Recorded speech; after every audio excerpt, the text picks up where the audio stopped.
What's going on YouTube? Today I'm going to take you through what I consider, or rather what should be, a very easy exercise. It's the bicep curl.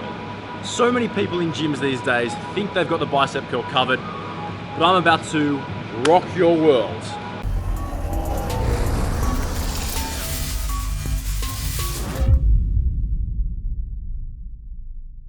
Regardless of the grip you're using when performing a bicep curl, you really need to understand the most important part of performing one.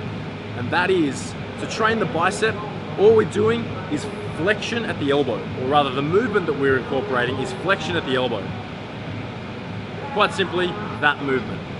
There's no swinging involved, there's no momentum involved, it's quite simply the use of bringing our forearm closer to our shoulder.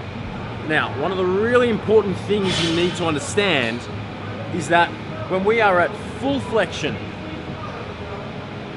this is the angle at our elbow, right? Now, at the moment, I'm flexing my bicep as hard as I can. It's not very impressive, I know, but I'm still going as hard as I can. But the important thing to realize is that there's no difference between this and this, outside of the fact that when you're up here, you've got no gravity actually putting weight on your bicep. So if you want to train your arms and actually hit your biceps, keep your elbows still and force them to work damn hard at the top of the rep.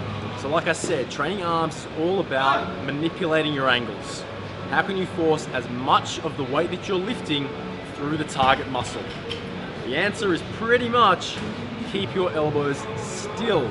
Pick a weight that means you have to actually leave your ego at the door with the rest of the bros.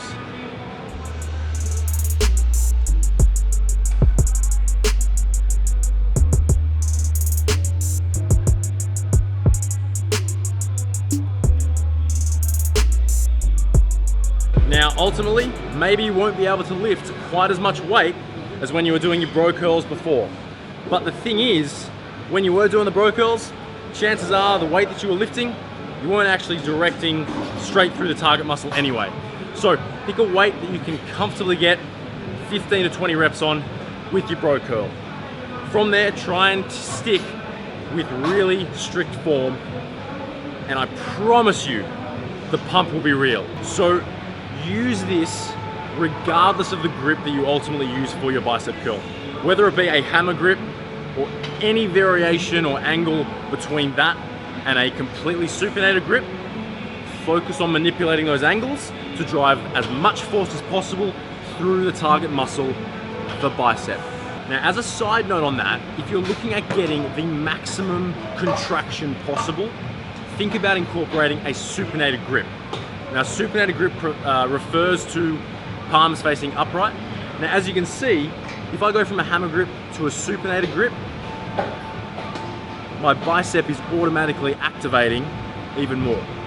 So by turning our wrists, essentially turning our wrists out and performing a bicep curl like that, we're going to be recruiting as much of the bicep muscle as possible and getting the biggest and best contraction we possibly can. Guys, leave your ego at the door, please. The now very humble bicep curl brought to you by Cheadle Fitness. Guys, if you have any questions, please pop them in the comment section below. More than happy to answer any single one that you have. Don't forget too, if you guys are on my mailing list, I have a free ultimate guide for the squat, the bench, and the deadlift that is all yours for free when you respond to any one of my emails that I have sent out previously. If you aren't a current subscriber, that's cool. You can still get a copy. All you need to do is sign up to my mailing list at nickcheadlefitness.com. It is entirely free. Respond to your confirmation email and I will hit you up with those 3 free guides. Guys, thank you for watching. Until next time.